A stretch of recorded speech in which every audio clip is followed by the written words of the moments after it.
সব ব্যাপারে কোরআনের ভিতরে সমাধান দিয়েছেন। আল্লাহ পাক বলেছেন, নবী আপনার উপরে এমন কিতাব আমি অবতীর্ণ করেছি যে কিতাবের ভিতরে রয়েছে সব কিছু সুস্পষ্ট বর্ণনা। বলেন সুবহানাল্লাহ।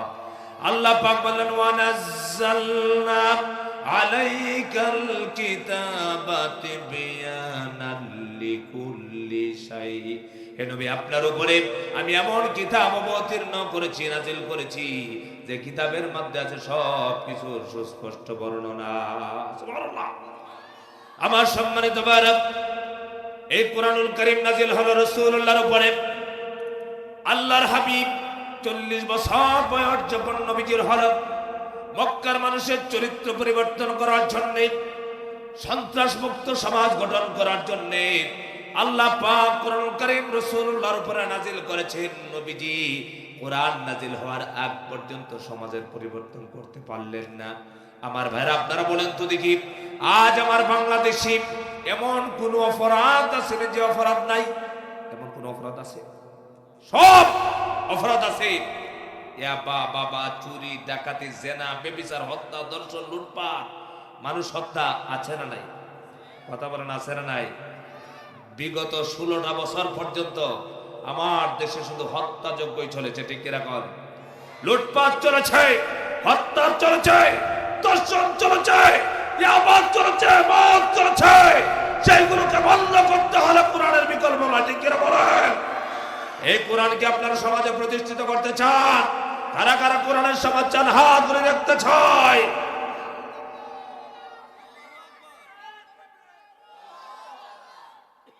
সম্মানিত ভাইরা,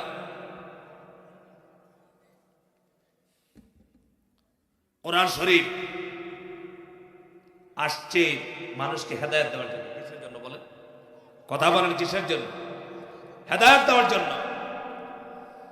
কোরআনের একটি নাম হলো হুদা। কোরআন মানুষকে হেদায়েত দেয়। নবীজির কাছে কোরআন এসেছে। আল্লাহর হাবিবকে আল্লাহ পাক বললেন, হে নবী আপনি দাওয়াতের কাজ করুন, ইসলামী আন্দোলন করুন, কোরআনের রাজ কায়েম করার কাজ করুন। আল্লাহ পাক বলেন, ইয়া আইয়ুহার রাসূল বাল্লিগ মা উনজিল। ভাই চাউন্ড কি আর পারে না? এই পর্যন্তই চাউন্ডটা আমার কাছে লাগতেছে কম, আপনার কাছে কেমন লাগতেছে জানি না। চাউন্ডটা যথেষ্ট মনে হচ্ছে? ওইদিকে হচ্ছে না? একটু ভলিউমটা বাড়ায় রাখেন একটু দেখি ভাই। মাইকের সাউন্ডটা একটু ভালো না হলে তো আমরা কথা বলতে পারি না। হ্যাঁ এখন ঠিক আছে। সম্মানিত ভাইরা, আলহামদুলিল্লাহ এখন হইল কেন? আপনারা তো বক্তাদেরকে 12টা বাজায় আপনারাই দেন। আগামীকালকে আমাকে ওয়াজ করতে হবে সিলেটে গিয়া। সম্মানিত ভাইরা, কোরআনের সমাজ কি আপনারা চান? আপনারা কি কোরআনের সমাজ চান? কারা কারা চান হাতগুলি দেখতে চাই। লিল্লাহে তাকবীর। মনে রাখবেন, কোরআনের সমাজ যারা চায় না তারা মুনাফিক। চিল্লাবেন তারা কি? আমার ভাই নবীজির উপরে কোরআন নাজিল হলো, এমন একটা সমাজ ছিল মক্কা শরীফের চুরি, ডাকাতি, জেনা, ব্যভিচার সব ছিল। আল্লাহর হাবিবের কাছে আল্লাহ পাক কোরআনুল কারীম যখন নাজিল করেছেন, নবীজি কোরআন দিয়া দাওয়াত দিচ্ছেন। আল্লাহ পাক নবীজিকে বললেন, ইয়া আইয়ুহার রাসূল বাল্লিগ মা উনজিলা ইলাইকা মির রাব্বিকা ওয়া ইল্লাম তাফআল ফামা বাল্লাগতা রিসালাতা ওয়াল্লাহু ইয়াসিমুকা মিনান নাস।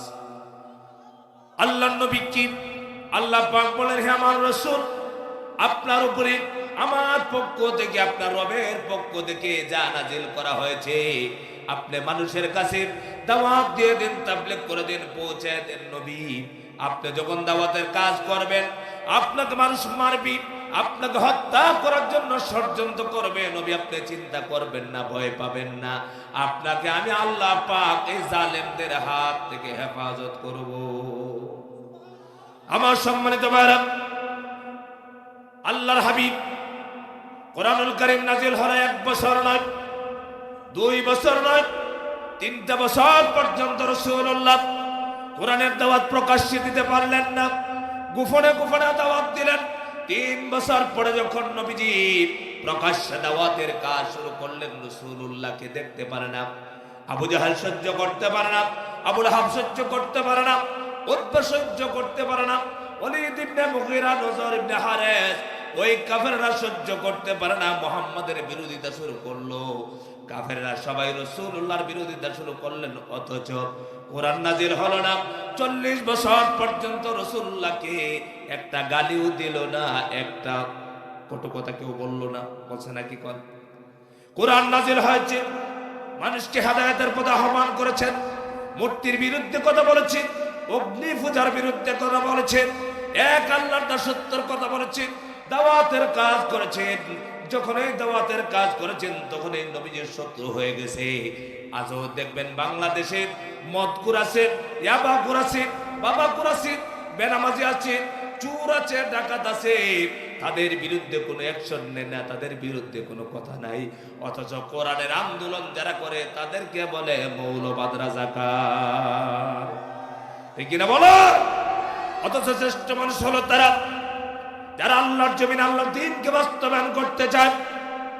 রাসূলুল্লাহ রক্ত দিয়েছেন, জান্নাত মোবারক শহীদ করেছেন, সাহাবীরা শহীদ হয়েছেন, তাদের একমাত্র উদ্দেশ্য ছিল তারা দ্বীনকে প্রতিষ্ঠা করা।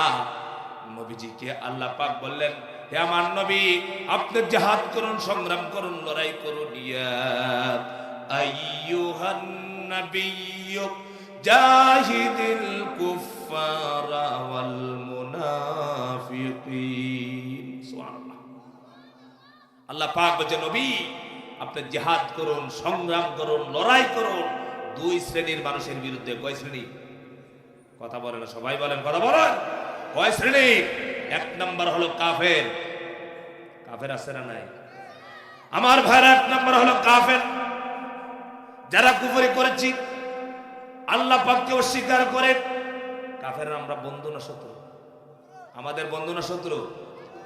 আমার ভাইরা, কাফেররা দুনিয়ার থেকে কোরআনকে বিদায় করতে চায়। কোরআনের রাজ চায় না, কোরআনের সমাজ চায় না, কাফেররা চায় না। আল্লাহর হাবিবকে আল্লাহ পাক বলছেন, নবী আপনি ওই কাফেরদের বিরুদ্ধে সংগ্রাম করুন, জিহাদ করুন, লড়াই করুন। আর 2 নম্বর হলো ওয়াল মুনাফিকিন। 2য় নম্বরে হলো আপনি সংগ্রাম করুন, লড়াই করুন, জিহাদ করুন। 2 নম্বর হলো মুনাফিকদের বিরুদ্ধে। কাদের বিরুদ্ধে? আপনারা আমার কথা বুঝতেছেন? আমাদের দেশে একটা কথা আছে, 95% মুসলমানের দেশ। কথা বলে না, কত ভাগ? কথা বলেন, কত ভাগ? 95% মুসলমানের দেশ। আমি বলতে চাই 95% যদি আসলে সত্যিকারের মুসলমান হতো, তাহলে কেন আজ পর্যন্ত এই কোরআন সংসদে যেতে পারে নাই? কথা বলে না কেন? তার মানে হলো মুসলমান নাম কাগজে বেশি আছে। তারা নামাজ পড়ে কোরআন শরীফ দিয়া, রোজা রাখে কোরআন শরীফ দিয়া, হজ করে কোরআন দিয়া, যাকাত দেয় কোরআন দিয়া, জানাজা পড়ে কোরআন দিয়া, জিকির আজকার করে কোরআন দিয়া, কিন্তু কোরআনের সমাজ চায় না। কথা বলে না কেন? কোরআনের সমাজ চায় না, কোরআনের আইন চায় না, কোরআনের রাষ্ট্র চায় না। যারা কোরআনের রাষ্ট্র চায় না, এরা নামাজি হলেও এদের ঈমান নাই, এরা 1 নম্বর মুনাফিক। ঠিক কিনা বলেন?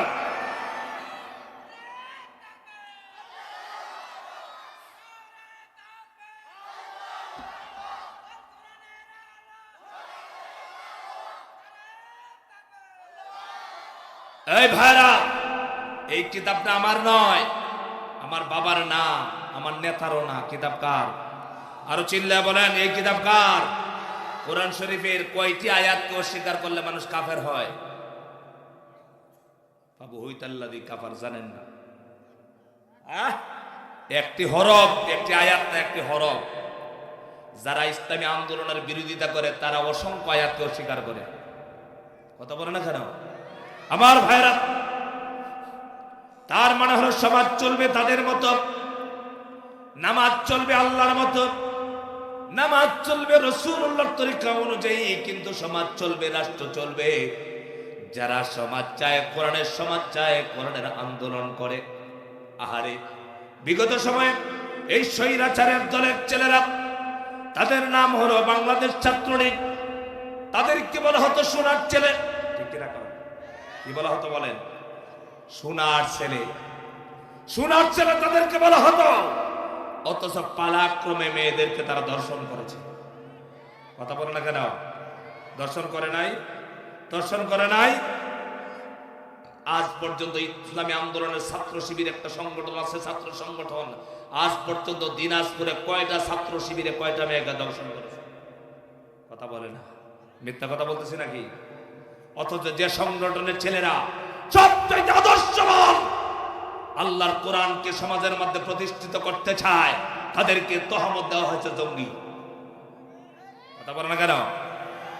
তাদেরকে তহমত দেওয়া হয়েছে জঙ্গি। যত মামলা ছিল, হামলা ছিল, সব মামলা তাদের বিরুদ্ধে। কোরআনের আন্দোলন যারা করেছেন তাদের বিরুদ্ধে মামলা দিয়েছেন। আরে কোরআনের পাখিগুলো।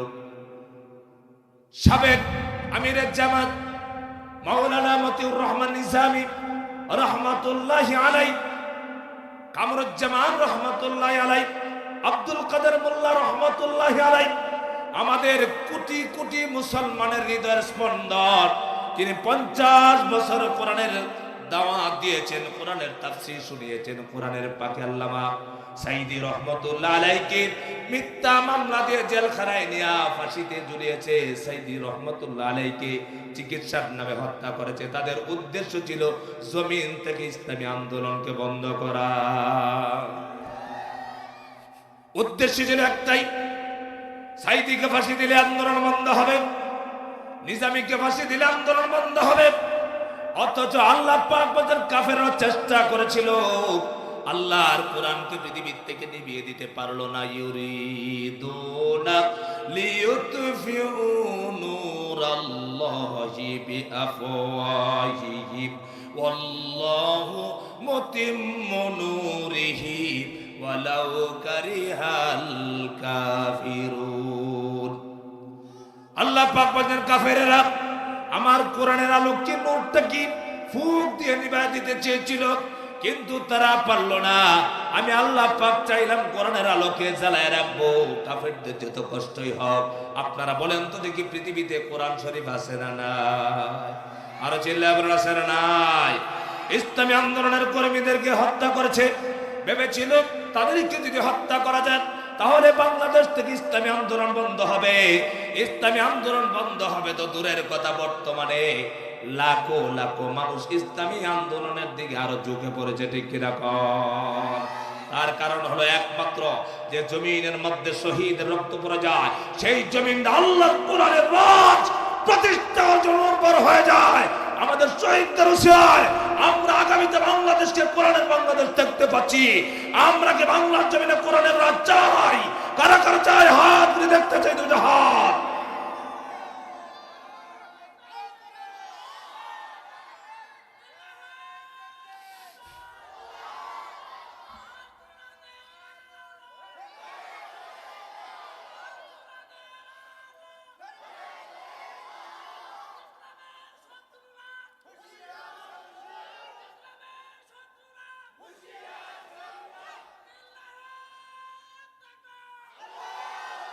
আমার ভাইরা, বাংলাদেশের মুসলমানেরা যদি প্রকৃতপক্ষে মুসলমান হতো, আল্লামা সাইদিকে হত্যা করতে পারতো না। প্রকৃত মুসলমান হলে নিজামী সাহেবকে হত্যা করতে পারতো না। প্রকৃত মুসলমান হলে আলী হাসান মুজাহিদকে হত্যা করতে পারতো না। মুসলমান বেশিরভাগ আছে মুনাফিক। কথা বলে না কেন? আমি আল্লাহর কোরআন হাতে নিয়ে বলছি, যেগুলো আল্লাহর রাজ ছয় না, আল্লাহর কোরআনের সমাজ চায় না, এগুলোর ঈমান নাই। কথা বলে না কেন? আমার কথা না, আল্লাহর কথা, আল্লাহ তাআলার কথা, আমার কথা নয়। কিছু মানুষ আছে এগুলো বললে এই যে হুজুর রাজনীতি করে, কথা বলে না।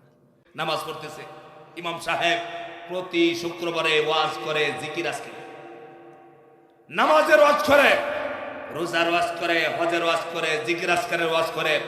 মুসল্লিরা বলে আমাদের হুজুর খুব সুন্দর ওয়াজ করে, খুব ভালো ওয়াজ করে। হঠাৎ করে হুজুর একদিন সিদ্ধান্ত নিলেন, সারা বছর ওয়াজ করলাম জিকির আজকারের নামাজের, আজকে ওয়াজ করব যেটা সমাজ কায়েম করতে হবে কোরআন শরীফ দিয়া। সমাজে কোরআনের রাজ কায়েম করতে হবে। যে সমাজ প্রতিষ্ঠিত করলে পরে এই সমাজের মধ্যে হত্যা হবে না, দর্শন হবে না, মদ হবে না, জুয়া হবে না, ইয়াবা হবে না, বাবা হবে না, সব মানুষ একমাত্র নিরাপদে থাকতে পারবে, সেই ওয়ার্ডটা সে করবো। সে বলতেছে কোরআনের আইনের কথা। কিছু মুসল্লি চশমা পাক করে বলেন, কথা বলে না কেন? আগের কাতারের মুসল্লি, আপনার এলাকার কথা বলছি না, এটা ঢাকা শহরে। সারা বছর ওয়াজ করলো, বিরোধিতা করলো না, মেজাজ হারালো না, রাগ করলো না। নেতা শ্রেণীর মানুষের আগের সবে নামাজে পড়তেছে, সে ভাবতেছে আল্লাহ পাক মনে হয় শুধু নামাজের জন্য কোরআন নাজিল করছে, দান খয়রাতের জন্য কোরআন নাজিল করেছে, শুধু হজের জন্য কোরআন নাজিল করেছি। হুজুর যখন বললেন ইনিল হুকুমু ইল্লা লিল্লাহ, আমার আল্লাহ তা'বুদু ইল্লা ইয়া, ঘোষণাকার। আল্লাহ পাক বলেন জমিন যার, আইন চলবে তার, আল্লাহ ছাড়া কারো আইন চলবে না, আল্লাহ ছাড়া কারো হুকুম মানি না, মানতে আমরা রাজি নই। ঠিক রাখুন। যখন এই হুজুর বলেছি আল্লাহর জমিনে আল্লাহর আইন চাই, আল্লাহর বিধান চাই, সব তুকের শাসন চাই, ওই কথা যখন বলেছে সঙ্গে সঙ্গে মুসল্লিদের মেজাজ গরম হয়ে গেছে। মসজিদ থেকে বের হয়ে বলছে এই ইমামকে আর মসজিদে রাখা যায় না। এমন আছে? কথা বলেন আছে? আমার ভাড়া আছে। এই মানুষগুলো কখনো ইমানদার হতে পারে না। কারণ কি? আল্লাহ পাকের কোরআন বলছে আমার কথা নয়। আল্লাহ পাক বলছেন আফাতুমিনুনা বিবাদিল কিতাবি ওয়া তাকফুরুনা বিবাদ। আল্লাহ পাক ১,৫০০ বছর আগে বলছেন তোমরা যে আমার কোরআনের কিছু আয়াতকে মানবে আর কিছু আয়াতকে অস্বীকার করবে। যারা সব বিষয়ে কোরআনকে মানলো না তারা তো কোরআনের আয়াতগুলোকে সবগুলোকে স্বীকার করলো না।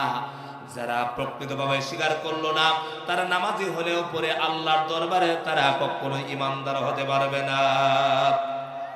ইমানদার কারা? আল্লাহ পাক অন্য আয়াতে বলছেন আল্লাযীনা আমানু ইউকাতিলুনা ফি সাবিলিল্লাহ ওয়াল্লাযীনা কাফারু ইউকাতিলুনা ফি সাবিলিত তাগুত। সুবহানাল্লাহ বলবেন না? সুবহানাল্লাহ বলেন। আল্লাহ পাক বলেন ঈমানদাররা, মুমিন যারা, তারা আল্লাহর পক্ষে লড়াই করে সংগ্রাম করে জীবন দেয়, শহীদ হয়ে যায়। ঈমানদার মুমিনরা আল্লাহর কোরআনের জন্য, আল্লাহর রাজ কায়েমের জন্য জীবন দিতে রাজি আছে না নাই? কথা বলেন আছে না নাই? আর আল্লাহ পাক বলেন ওয়াল্লাযীনা কাফারু ইউকাতিলুনা ফি সাবিলিত তাগুত। আর যারা কাফের, যারা বেঈমান, যারা অস্বীকারী, তারা দেখবেন তাগুতের পক্ষে লড়াই করে, সংগ্রাম করে, লড়াই করে তারা জীবন দেয় তাগুতের পক্ষে।